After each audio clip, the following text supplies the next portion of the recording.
Friends, welcome to my channel పల్లె పిలుస్తుంది. ఈ వీడియోలో మీరు చూస్తున్నారు కదా, ఈ ఫ్రూట్ని మీరు ఎంతమంది ట్రై చేశారు? ఇప్పట్లో కిడ్స్కి అయితే తెలియదు. 90స్లో కిడ్స్ మాత్రమే తిన్న ఫ్రూట్ ఇది. పొలాల గట్ల మీద చాలా విరివిగా పెరుగుతాయి. ఇది సౌత్ అమెరికా నుంచి వచ్చిన wild passion fruit. Nellore side అయితే దీన్ని ఆంధ్ర ద్రాక్ష లేదా బుడబుడస అని పిలుస్తాం. కొన్ని దగ్గరలో అయితే తెల్లజువిక పండ్లు లేదా గాజు పండ్లు అని పిలుస్తారు. దీని కాయ అయితే ఇలా ఉంటుంది. కాయకి చుట్టుపక్కల ఏదో రక్షణ వలయంలాగా ఉంటుందన్నమాట. ఈ ఫ్రూట్స్ని మనం ఎక్కువ మోతాదులో కూడా తినకూడదు. ఈ ఫ్లవర్ అయితే ఇలా ఉంటుంది, చాలా బ్యూటిఫుల్గా ఉంటుంది. ఇది వైల్డ్ ప్యాషన్ ఫ్రూట్ జాతికి సంబంధించింది.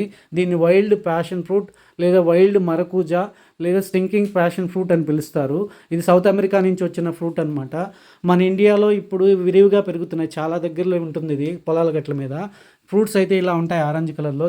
ఈ ఫ్రూట్ కానీ ఆకు కానీ మెడిసినల్ ప్రాపర్టీస్ కలిగిన ఫ్రూట్ అనమాట. దీని పల్పు వైట్ కలర్లో ఉంటుంది, చాలా స్వీట్గా ఉంటుంది.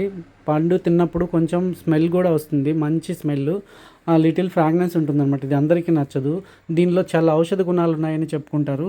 High copper content, high calcium, అలాగే హై యాంటీ ఆక్సిడెంట్స్ ఉన్నాయి. తద్వారా దీనికి క్యాన్సర్ని నయం చేసే గుణాలు కలిగి ఉన్నాయని, అలాగే బోన్స్ స్ట్రెంథనింగ్ అవ్వడానికి, బీపీని కంట్రోల్ చేయడానికి, బ్లడ్ ప్రెషర్ని కంట్రోల్ చేయడానికి, రక్తహీనతని కంట్రోల్ చేయడానికి ఈ పండు యొక్క లేదా ఈ ఆకు యొక్క పసరు ఉపయోగపడుతుందని చెప్తారు.